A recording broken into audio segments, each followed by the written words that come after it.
Hello YouTubers, how's all my friends doing today? Look at this big chunk of wood, or a pole, not a chunk of wood, but a pole that I found in a driftwood pile. And you see, I'm going to try something different today and going to see what we can do with it. But you see, it's too tall, but it's got an interesting end on it here that I've got an idea to make some sort of a wizard stick out of it. But now, when a stick you find like this is too tall, here's what I do to get the height right. This being the top, way up here somewhere, I don't want it that tall. You can turn it upside down, hold it right here, and say I want the top of it about eye level high. That would be right about here. So I would mark that right there, and mark it right here, and go over to bandsaw, cut it off. Now when I turn it over, the top of this big club thing here is right eye level tall. So that's how you would start out. But what we're going to do is take it outside to my shaper, and I'm going to grind, cut a lot of this off. And then I'll shape it a little better with a sander inside here later. But I'm not going to do anything to the top of it. I'm just going to start taking off. Maybe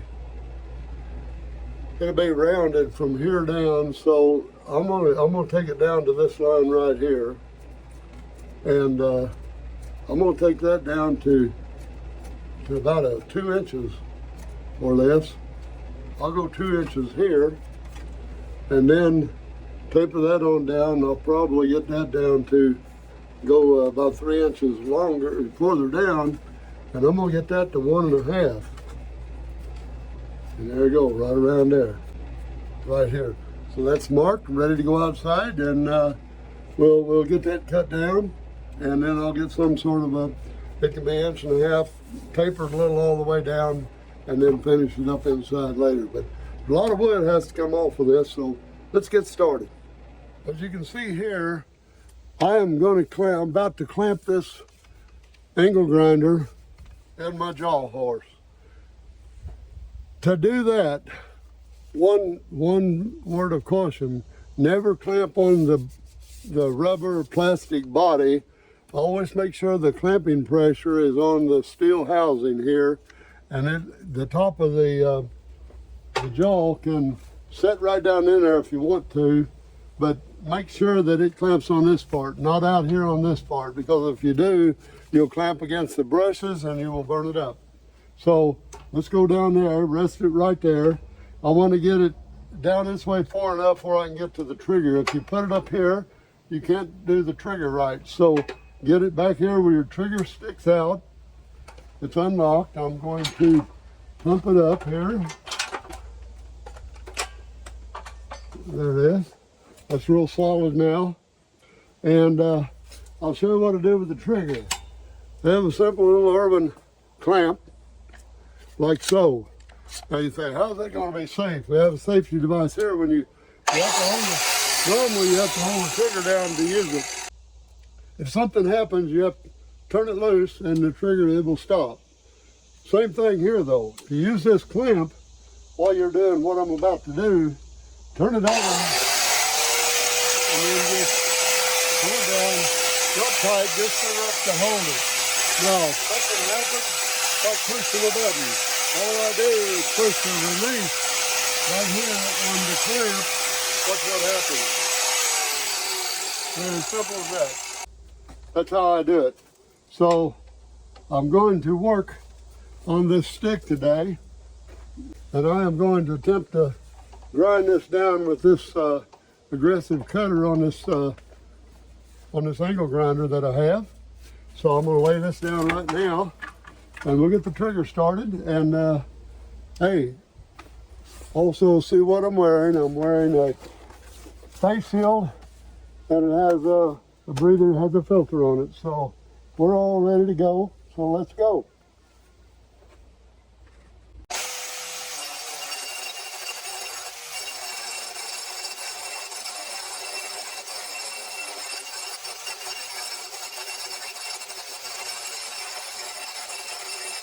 Now let's stop and look at this.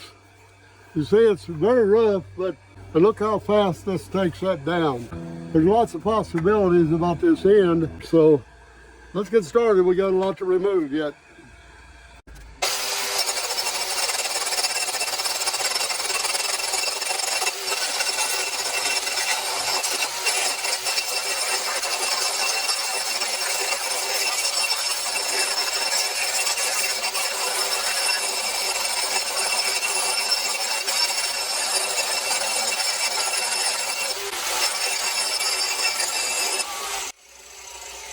Okay, let's shut it off, take another look.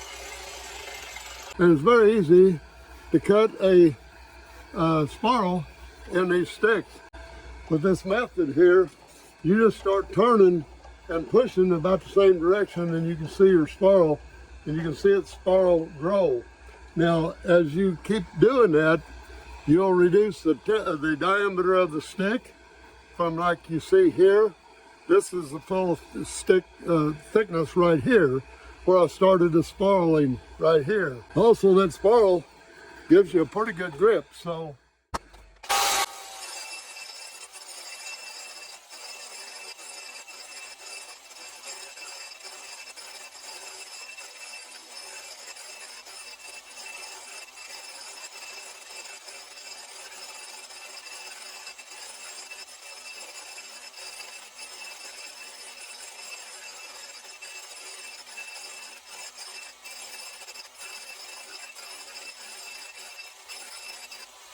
I think I got plenty off of that. So I'm going to change heads on my angle grinder.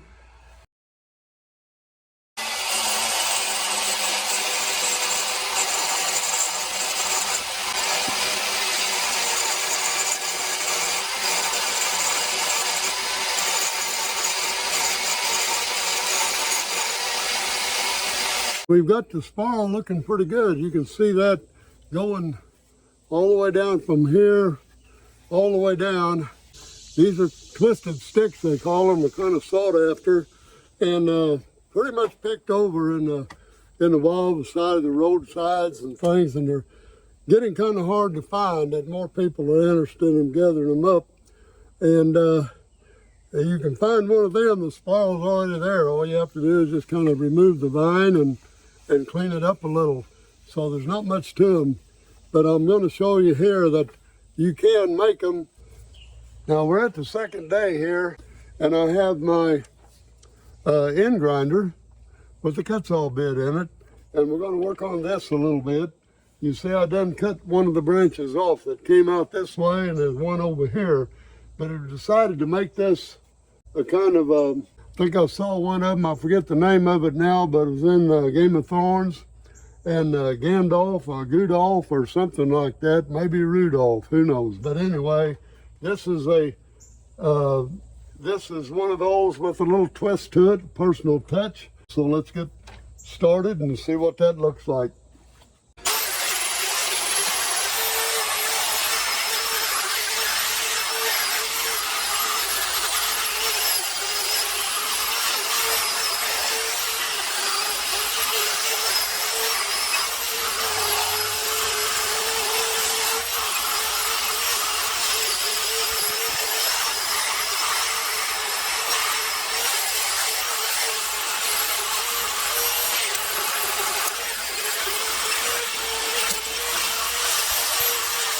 I rounded this up to where the grip comes up a little taller, and right here where I had all the little knots and cracks, I kind of rounded that up and just smoothed that out, cleaned it up. That's all I did.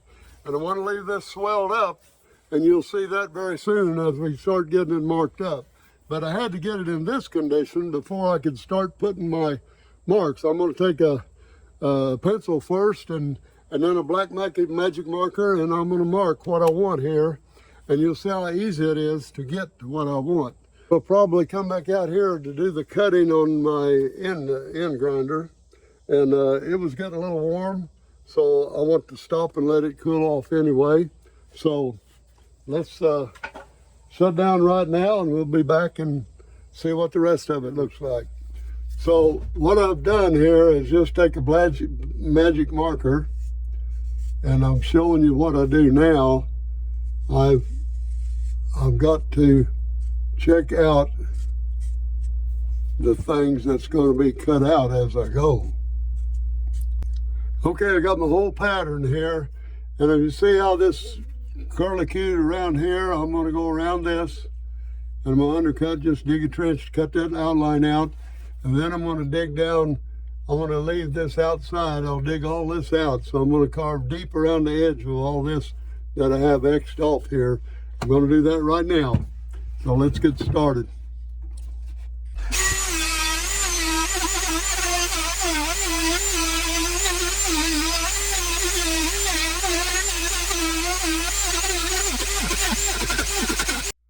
Notice here, I have an outline cut. You can see that now, just around that, just to give a little decoration. And it was just like following a line, no carving here. I'm just taking a Dremel like a pencil and following my outline, just little curlicues all the way around there. It's kind of a little decoration at the top, starting of all this other stuff I'm doing. And then that's all part of your stick. So these are supposed to be holes. They may be in there a little deeper later. I'm not for sure. I'm seeing them being a little deeper. But now what I'm going to do is take off just like I traced around here. I'm going to trace down in, digging deep as I go around. All this wood here has to eventually come out. But I'm going to leave true to the line. I'm going to leave this line here there, and just get on this side of that line and dig down pretty deep as I go, and not worry about getting all the wood out right now. Just going to get the outline. So that's the next thing that I'm going to get done here. So let me get my dust hood back on, and we will start up again.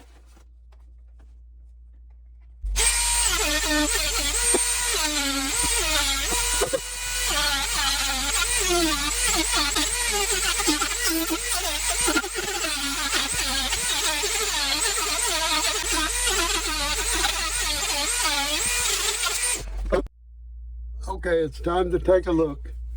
You see I have this outline now to where I'm going to cut all this out. Remember, that's going to be dug in way deep, and we're going to leave these on the outside. Them's going to be like rounded off branches that's running up through here. Anyway, I like the way it's looking so far, so let me carry on here and cut some more.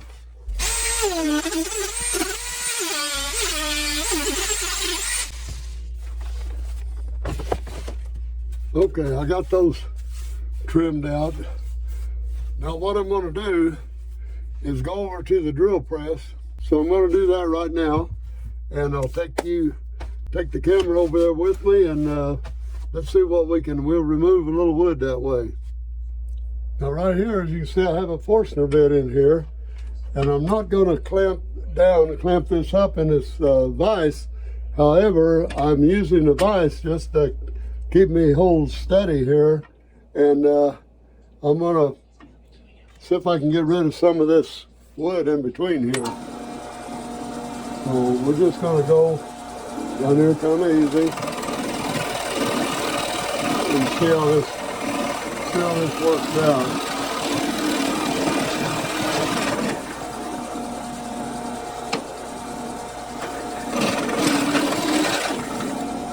That's pretty good. I want to make sure that I stay on my cutout part here, and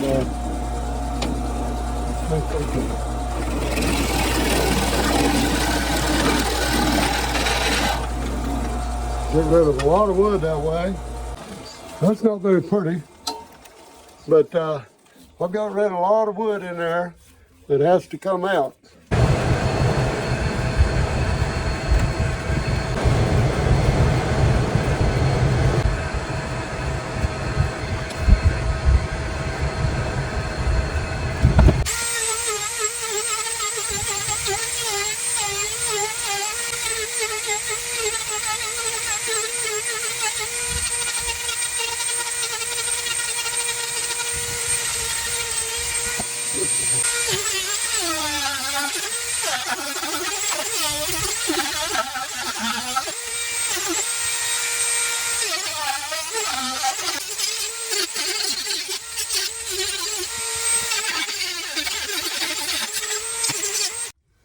Let's take a look now. You see what I'm doing, I'm not worrying about rounding these out right now, but they'll have to be kind of rounded and up where they go here a little later. But what I want to do is get this all hollowed out. And it's a slow technique of just grinding all that wood out. Some of it you have to Dremel out with a very aggressive bit, which this one here, these come from cut saw, and they're very aggressive, and they're like look like a cockleburr actually.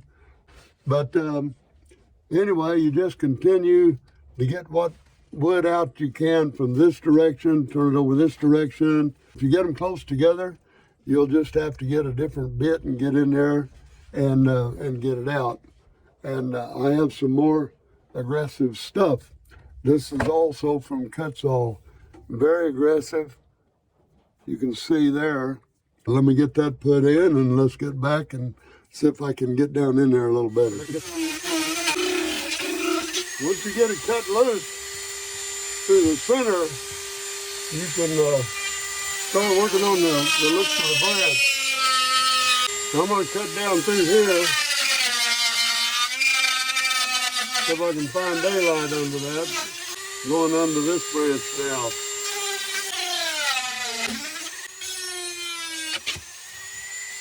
All right. That's kind of how we do that. And I'm going to continue that. Not going to record all this. And I'll try to get it finished up here as soon as possible.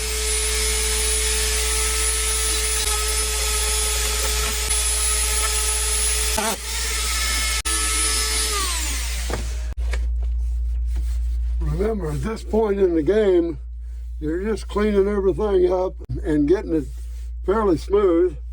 I'll go back over it with some hand sandpaper to get it smooth. Anyway, so it's about time to step back and take a look and take a break, and we'll be back after that.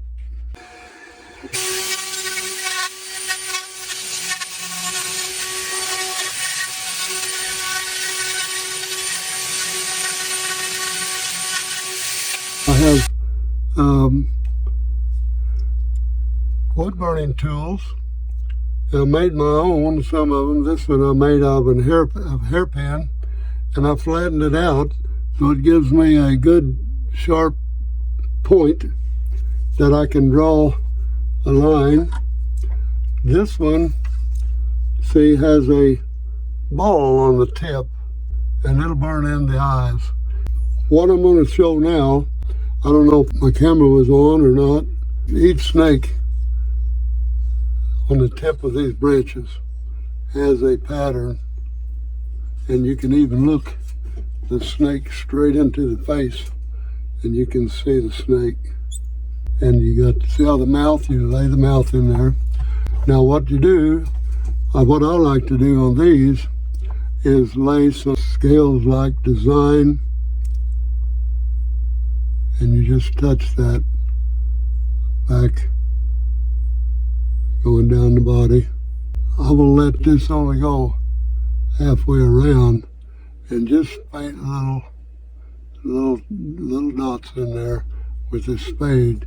And right where this turns, we can see right there where that turns like that, that leaves a little snakeskin pattern. I heated the hairpin with a torch and just flattened it. And then your hairpin will go in. You have to have some fine hairpin, round hairpins that will go in your end of your holder on your wood burner. But now I've about developed a snake head here that's about to come alive here, to tell you the truth about it. Now let's just take a look at it. We'll look at it a little better later on. but that snake is looking straight at you now. I have a couple more to do, and we'll get out of here. I got to get some stain or get something in those grooves now. I'll show you what I do for my stains. I take a similar or the same piece of wood out of the scrap and I stain that and wipe it to see what it's going to look like. And I like that nice golden color rather than the clear. This is by far not finished yet, but we have, I think it has a lot of enhancement to go. So let's get to work on that and get this finished up. Okay, it's time for the finish.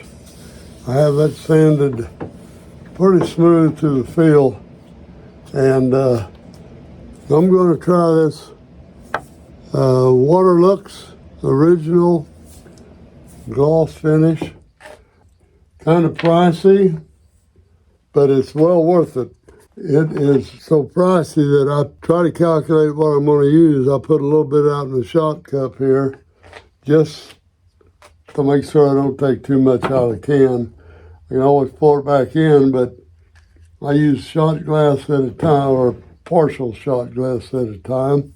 We just spread this on. If it's not shiny enough to suit you, just put on another coat. Some pretty amazing stuff. Anyway, this is a good product, and I'd be proud to have them as a sponsor. But you never know. I have used it on a few of my sticks, and I've had a lot of good comments on it. Usually one coat's all you need. I think you can get it in different finishes, but I got the glossy. You see how it's beginning to shine already. That first coat really soaks in and it dries fairly quick. Manufacturers suggest, I think, 24 hours between coats, and that's not a problem for me. But I get this off of Amazon.